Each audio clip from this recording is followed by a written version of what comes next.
Hey, it's Chris from Hale Guitar Studio, welcome. Today we're going to be looking at this Epiphone SG. In 2013, Epiphone released a range of guitars in this really popular TV Pelham Blue colour. This particular guitar had a bit of an intermittent switch that we're going to sort out. It needed a good service and setup, and also the nut slots were a bit high, so we're going to look at lowering those down as well. So great, let's get cracking. So this came into the workshop because the toggle switch was a bit intermittent. I've given the toggle switch a bit of a clean up and that seems to have resolved it, but we're also going to take the strings off and give the whole thing a bit of a service. It's got this Maestro Vibrato system on it that is interesting. I'm going to watch how that moves as I undo the strings and take them off so we can give it all a clean. So let's give it a go. Now that those strings are off, I'm just going to pop this bridge out so that it doesn't flop about and fall off. That moves quite nicely. I'm just going to give it a clean.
That all went reasonably straightforward. So we're going to put some strings on, get it set up. I think the truss rod might need a bit of an adjustment. Make sure it's all working fine, make sure this switch is still doing what it's supposed to be doing. And then the last thing to do is we're just going to, the nut, I mean it's a straightforward man-made nut. But the slots are a little bit high, so I'm just going to lower the nut slots a bit. I'm going to do it carefully because it's obviously made of plastic and it's a bit fragile. But we'll just use the nut files just to lower the slots just a fraction. It will make it a little bit more comfortable to play at this end of the neck.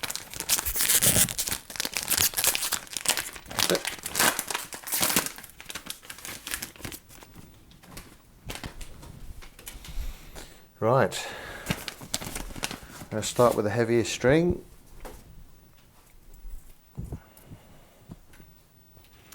And it just pops behind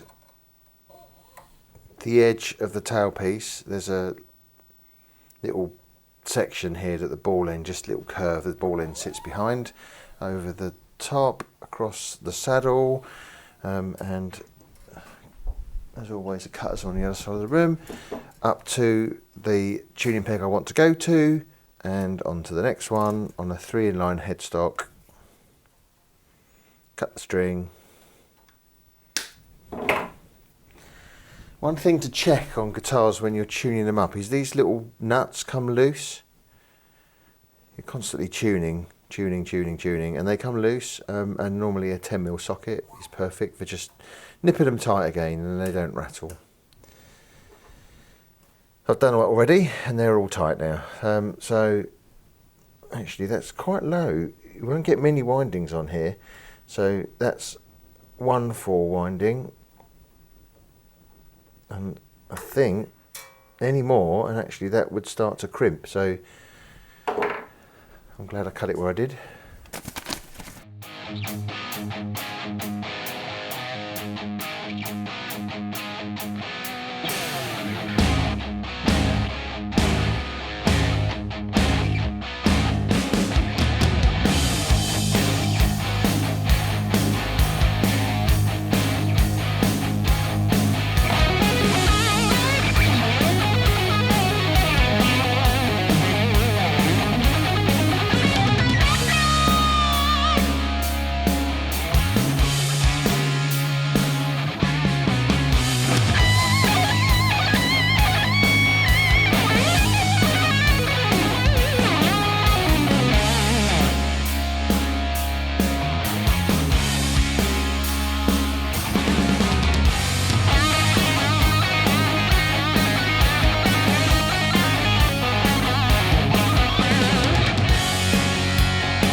Right, first normally I'd go the truss rod first, but I think that that bridge has dropped down, and the truss rod, I think it does need an adjustment, but not much.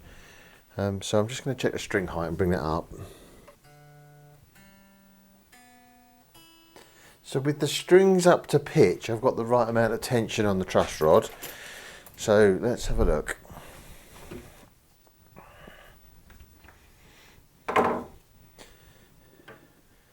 I'll put a little capo on to pinch at one end.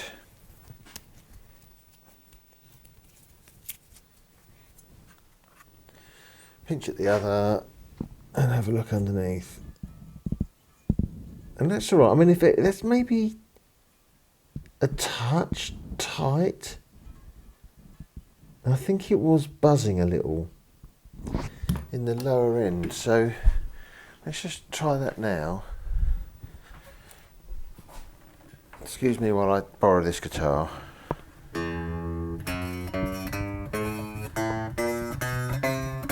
Yeah, it's just a little bit rattly.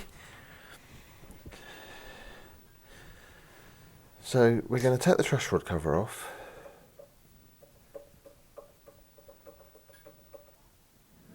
Okay, so sure enough the truss rod wasn't quite right, so the cover's back off. And I've dug out the old StewMac ball end truss rod adjustment tool because it is better than the little Allen key, and the Allen key was being a pain. This just slots in really nicely. It's not catching the back of the truss rod route. And what I've done, as I say, it's a two-way truss rod, dual action truss rod, so I've taken it past where it feels loose in the middle and started turning it the other way, loosening it off, and that's given me the perfect neck relief. I've given it a little play and there's no more. It was a very, very tiny amount of rattle here, but not anymore. So that sorted that out. And I also remembered I need to lower the nut slots. So I'm going to have a quick look at them again and see what they look like. So yeah, they are all on the higher side. They don't need much, but it will make it easier to play in the kind of open chord position. And I'm going to angle slightly back towards where the tuner is so that I get a good pitch and the string sits firmly in the nut slot. And because it's plastic, it doesn't cut as nicely as bone, and I want to be careful just not to go too far. So it's a bit of a rinse and repeat. And have another look. And what I want is as I depress at the second fret, I just want a touch of clearance, and I'm happy with that. That's perfect. So it really doesn't take very much.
Bit of a roll just to open it up.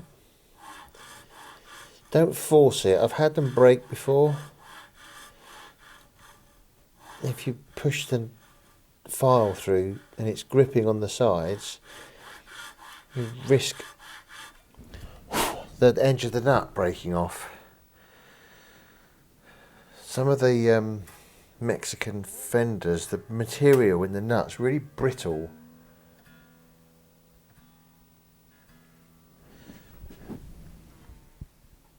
Yeah, that's fine. They're all much more respectable. If I was assessing that, I'd be saying they're all fine. Right, so I'm going to put all my nut files away, and then I'm going to take this back to the desk and give it another playthrough and make sure it's all fine. Okay, so there we go, all done. Nut slots all carved nicely, no buzzing. In the open position, truss rod's all set now, string height's nice and low without any buzz further up the neck, but we're going to give that a good going over.